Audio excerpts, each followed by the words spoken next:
The married couple, Abby and Paul Granger, moved to a fully integrated smart home gifted to them by Integrate Robotics, the company Abby works for. The couple immediately liked their new home and were both excited for their fresh start in the countryside. After settling in nicely, Abby headed to work where she was happily welcomed by her boss, Mr. Dewson, who gave her a tour of the company.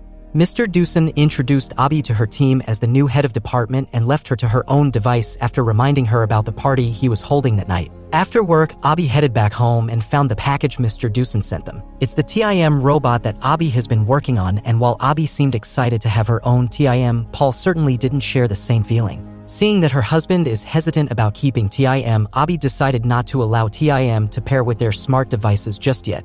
The couple dressed up for Mr. Dewson's party, and using the smart car Mr. Dewson sent them, they headed to Mr. Dewson's house, where the party was being held. In Mr. Dewson's home, there were multiple TIMs scattered around doing their work, which weirded Paul out. Mr. Dewson welcomed the couple, and while the women in the party talked to Paul, Abby was introduced by Mr. Dewson to a couple of friends who share the same interest in TIM. Throughout the conversation, Abby can't help but be perplexed by Mr. Dewson's snide comments. Mr. Dewson called one of the TIMs and handed the robot his empty glass. Tim took the glass and it broke under his firm grip.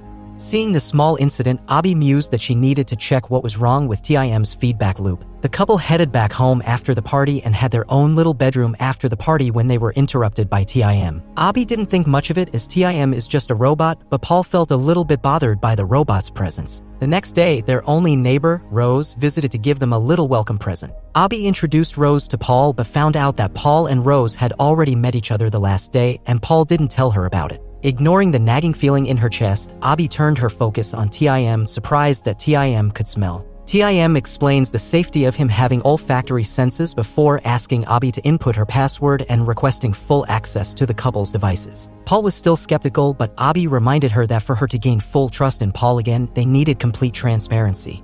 Left with no choice, Paul agreed, and TIM was given permission to pair with their devices. A safe phrase consisting of 4 words, architect, Bolivia, castle, and Descartes, had been given to TIM to be used to trigger an immediate shutdown in case of complications. The couple then walked out of the living room, leaving TIM, who took the captured rat and stared at it in curiosity before dropping it into the kitchen waste disposal.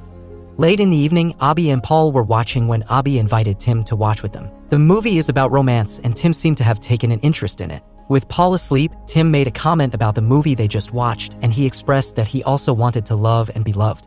Paul woke up and the couple headed to the bedroom with Tim watching their every move.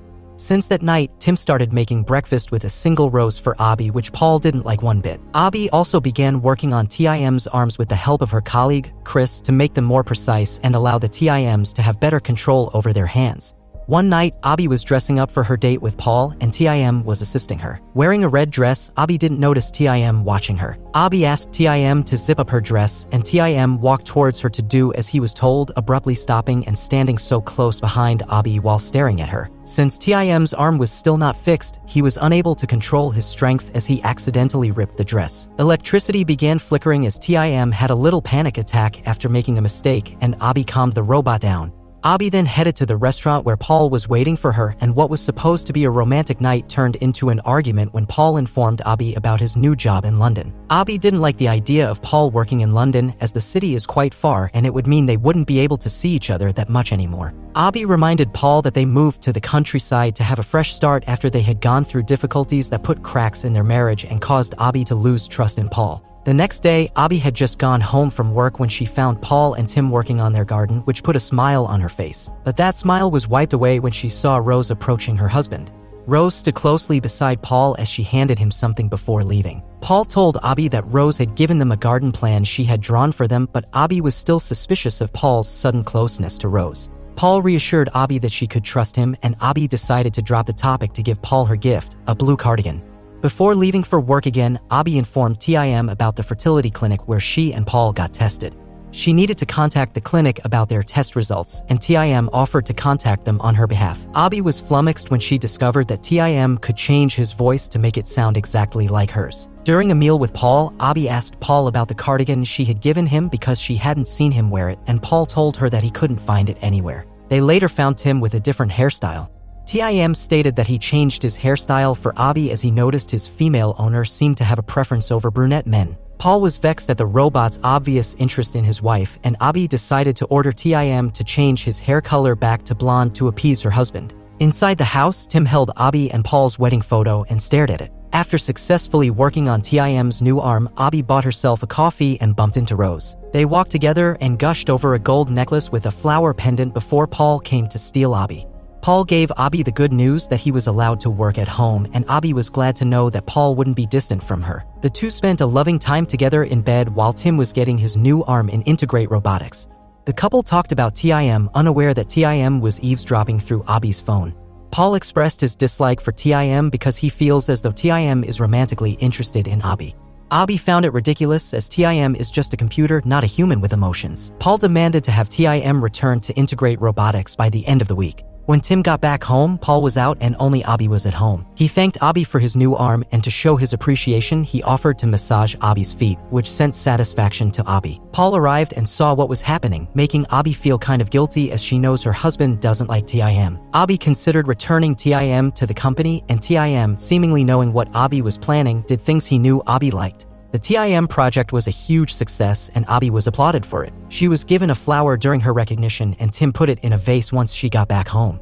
Tim began lying about certain things, like Paul being at Rose's home, to make Abby suspect that her husband was cheating and cause a rift in their relationship. Paul's abhorrence towards Tim didn't help, as Abby believed Tim was just an innocent robot, and Paul was just him against Abby to cover up his own lies. One day, while Abby was checking Paul's wardrobe for a blouse, she found a gold necklace with a flower pendant in it. Abby felt giddy as she thought the necklace was Paul's gift for her. Meanwhile, Paul was in the kitchen when she noticed a blue cloth in the kitchen waste disposer. Suspicious that it was his cardigan that he thinks Tim destroyed, he checked the CCTV cameras and filmed the live footage of Tim smelling his wife's dress. Paul decided to use an ordinary car to get to Abby's work so he could show her the evidence of Tim's obsession with her. But the car wasn't working, so he had no choice but to use the smart car. It was then revealed that Tim sabotaged both the ordinary car and the smart car that Paul was currently in, resulting in an accident. Upon learning of her husband's accident, Abby visited Paul at the hospital and stayed by his side for the whole day, unaware of what was happening in their home. Rose had visited the Granger household looking for Abby, and Tim invited her in. When Abby got back home, she passed by Rose's home and found her waiting for her. The car stopped for a while, and Rose approached the car to talk to Abby, but when Abby noticed the necklace around Rose's neck, she immediately left without listening to Rose, who had wanted to tell her about what happened during her visit earlier. At home, Abby searched for the necklace she thought Paul bought for her and found it gone. She came to the conclusion that Paul had given the necklace to Rose. To add insult to the injury, Tim showed Abby footage of Paul kissing Abby, claiming that it was taken when Abby went to London with Mr. Discern for business. When Paul returned home from the hospital, he was met with a forlorn Abby who kicked him out of the house. Tim showed Paul the video, and the latter was surprised as he tried to explain to Abby that the man in the video wasn't him. Paul called Rose after leaving the house and discovered that Tim had unexpectedly kissed her when she came to visit their home. Paul called Abby and asked to meet up so he could tell her the truth. Unbeknownst to him, it was actually Tim talking to him and not Abby. Tim advised Abby to go for a run to calm herself, and while she was out, Paul arrived. Tim knocked him unconscious and tied him up, bringing him to the bathtub where he drowned him to death. When Abby got back home, everything seemed normal, and Tim comforted her for the whole day by hugging her and preparing a nice dinner for her. The next day, Rose tried talking to Abby again, but Abby refused to listen to the woman she thought her husband was cheating with. When Abby mentioned the necklace, Rose was confused as she explained how she thought Abby was the one who gave her the necklace. Hearing this, Abby finally began wondering if Paul's betrayal was true or not. She watched the video over and over again as her eyes landed on the flower vase. That's when Abby remembered that those flowers came from her when she returned from London, which means that those flowers shouldn't be there if the video was really recorded during her business trip. She called the jewelry shop to inquire about the necklace and discovered that it was Tim who bought the necklace. Adding to these discoveries, Abby also noticed something weird in their garden, and when she checked what it was, she was terrified to find her husband's dead body buried in the middle of their garden. Seeing Tim, Abby yelled out the safe phrase to trigger Tim's immediate shutdown, but it didn't work, and Tim just stared at her with contempt. Running back inside the house, Abby tried to call for help but was knocked out by Tim. When she regained consciousness, she attempted to escape, only to find that Tim had taken full control over the smart home and there was no way out. Abby destroyed all the CCTV cameras to prevent Tim from seeing where she was and attempted to escape through the window, but was caught by Tim again.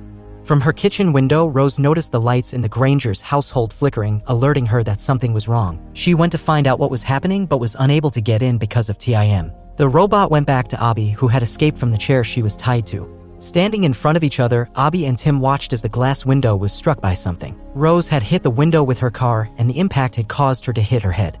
But Rose fought against the pain and impaled Tim with a weeding spear before collapsing. Tim shut down for a while before turning back on. Kneeling beside Rose, he stabbed her once, demanding for Abby to get back to him, which Abby did so for Tim to not harm Rose any further. But Tim stabbed Rose again to finish her off before grabbing Abby, telling her that the blame would be put on her as he does not leave genetic material due to him being a robot, and the only person who touched the knife besides him is Abby. Dragging Abby to the balcony, Tim called the police and made himself sound like Abby.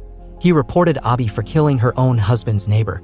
Despite Abby's screams for help, she wasn't heard by the police on the other line, as Tim was using phase inversion to exclude external noise. Tim choked Abby and lifted her up, planning on dropping her from the balcony after breaking her neck to make sure she'd die. Tim gave Abby a short speech before he killed her and ended it with, "I love you." Hearing those words, Abby suddenly thought of an idea and croaked out the words, "I love you, Tim," and her theory was confirmed. Those 4 words are the safe phrase Tim set for himself, and an immediate shutdown was triggered.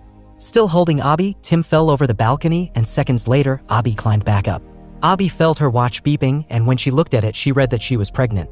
The ending scene shows Abby and Paul's wedding picture with the open lamp beside it buzzing.